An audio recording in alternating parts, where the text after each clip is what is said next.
રાજકોટની જે કરુણ કમનસીબ ઘટના બની એ વારંવાર થયા જ કરે છે. જો આપણે જોયું મોરબીની અંદર થાય છે, વડોદરાની અંદર થાય છે, અમદાવાદમાં થાય છે, સુરતમાં થયેલું.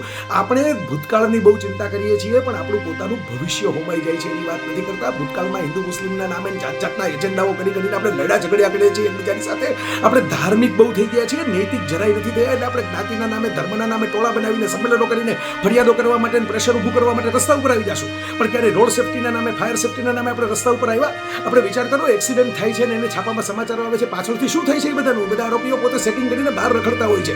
મોટા ભાગે હપ્તાબાજી ભ્રષ્ટાચાર ઉપર ચાલે છે, પણ આપણે ભ્રષ્ટાચારને ક્યારેય સેન્સર નથી કરતા. આપણે તેમ માનીએ છીએ ટૂંકા કપડાં પહેરનારી છોકરીઓ હોય કે ઓટીટીમાં સેક્સના સીન આવતા હોય એ જ સેન્સર કરવાના હોય. સેન્સર તો આ નેતાઓને કરવાની જરૂર છે, આ ભ્રષ્ટાચારીઓ અધિકારીઓને કરવાની જરૂર છે, તંત્રને કરવાની જરૂર છે. કેમ અધિકારીઓના નામ ન લખાય છે પ્રોજેક્ટ ચાલતા હોય ત્યાં? હમણાં ચોમાસું આવશે ને કેટલા બધા રોડ ઉપર ખાડા પડી જશે, ચારે બાજુ આપણે જોશું જ. અને આપણે જે બધું સહન કરતા જશું, કારણ કે આપણે સામૂહિક બનીને એક સત્યનો અવાજ નથી ઉઠાવતા. સરકારો ફેરવવાથી કઈ વાત નહીં બને, તમે નેતાઓ ફેરવી નાખશો નથી વાત નહીં બને.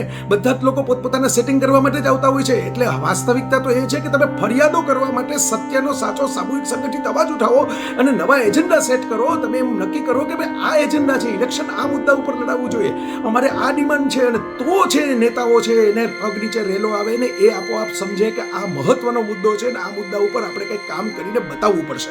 આ બહુ જ અગત્યની વાત છે, પણ આપણે સોશિયલ નેટવર્ક ઉપર થોડાક બળાપા કાઢીને પાછા સુઈ જવાના છીએ, એ તમને મને ખબર છે. નમસ્કાર. રાજકોટની અંદર આજે સાંજે જે દુર્ઘટના બની છે એ માત્ર ગુજરાત માટે નહીં પણ સમગ્ર ભારત માટે અને સમગ્ર વિશ્વ માટે આ અત્યંત દુઃખદ ઘટના છે. ગેમ ઝોનની અંદર જે ભયંકર આગ લાગી અને 24 થી 25 જેટલા ભૂલકાઓ એની અંદર અવસાન પામ્યા.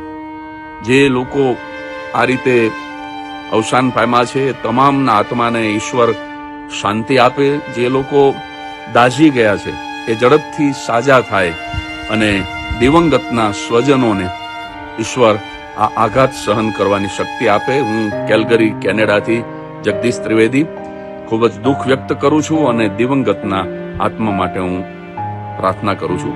ઓમ શાંતિ.